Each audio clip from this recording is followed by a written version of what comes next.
A straight wire carrying current 12 ampere is bent into a semicircular arc of radius 2 cm. देख सकते हैं 2 centimetre दे रखा है. As shown in figure. Consider the magnetic field at the center of the arc. What is the मतलब consider ये part नहीं है, part यहाँ से शुरू हो रहा है. फिगर ए की बात की जा रही है, इन फिगर ए. ठीक है. Consider the magnetic field B at the center of the arc. अब शुरू हो रहा है. What is the magnitude of magnetic field due to the straight segments? देखो स्ट्रेट सेगमेंट है ये, और इन्हीं की डायरेक्शन या इन्हीं के लाइंस के अलोंग ये पॉइंट ऑफ इंटरेस्ट आ रहा है. देखिए जो बायट से मतलब पढ़ा था पॉइंट ऑफ इंटरेस्ट ये था, ये एंगल थीटा था. फॉर्मूला क्या लिखा, D B equals to K I D L sine theta divide by R square.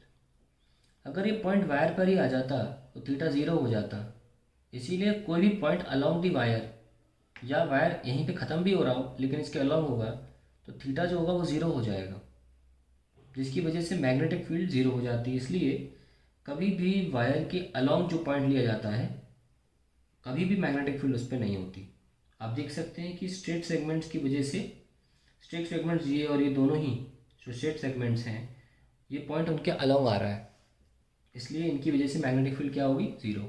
So what is the magnitude of magnetic field due to straight segments, B equal to zero as the point lies along the straight segments.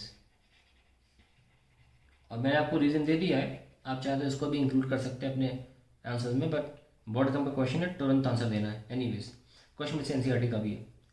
Now in what way does the contribution to magnetic field from semi circle differ from that of loop, circular loop, and in what way does it resemble. अगर loop की बात करें, जैसे हम जानते हैं किसी भी आर्क छोटा भी करंट थीटा होगा तो आंसर के आई बाई ए थीटा होता है. तो अगर हम सेमी सर्कल की बात करें तो आंसर आएगा के आई बाई ए इंटू पाई, और हम पूरे सर्कल की बात करें, पूरे सर्कल की बात करें तो आंसर आएगा के I by A into two pi.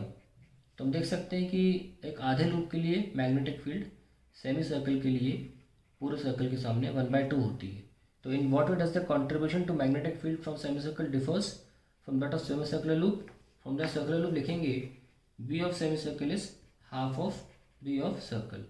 And in what way does it resemble? दोनों के लिए सेम आएगा आंसर.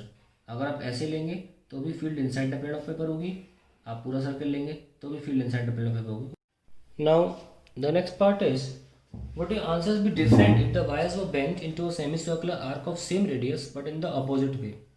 नहीं, आंसर डिफर इस फॉर्म में करेगा, magnitude will be remaining same because they have taken the same K I by A into pi, but direction will definitely change because यहाँ current clockwise है तो फील्ड अंदर है, और यहाँ करंट एंटी क्लॉकवाइज है तो फील्ड बाहर है, तो it will be outwards.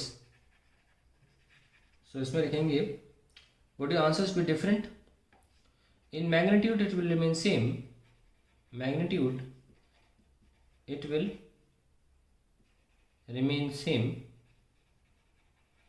But opposite in direction, opposite in direction. इसमें सॉल्व कहाँ करना था, इनपुट सॉल्व तो हमें करना ही नहीं है, इसमें भले डेटा दे रखा है, से बताऊँ तो कहीं पूछा नहीं गया है. ये बोला गया what way does it does the contribution of magnet from semi circle differs from that of circular loop. तो कहीं भी किसी सवाल में एक्चुअली में हमसे सॉल्विंग नहीं पूछी है, फिर भी मैं कहूँगा बी पार्ट में शायद कर दें सॉल्विंग क्योंकि डेटा दे रखा है ना. तो के आई बाई इंटू पाई आप सॉल्व कर सकते हैं, कर देता हूँ मैं K I by A into pi. 10⁻⁻⁷, current कितना है 12, पाई 3.14 होता है, और रेडियस है 0.02. 60 टाइम्स जाएगा ये, 60 into 3.14 will be 19 something, pi into 6 होता है नहीं 10.192, it will be like this. देख लेना क्या आता है आंसर. तो दिस यू कैन सॉल्व. तो इट्स एन ईजी क्वेश्चन. ठीक है, आगे बढ़ते हैं.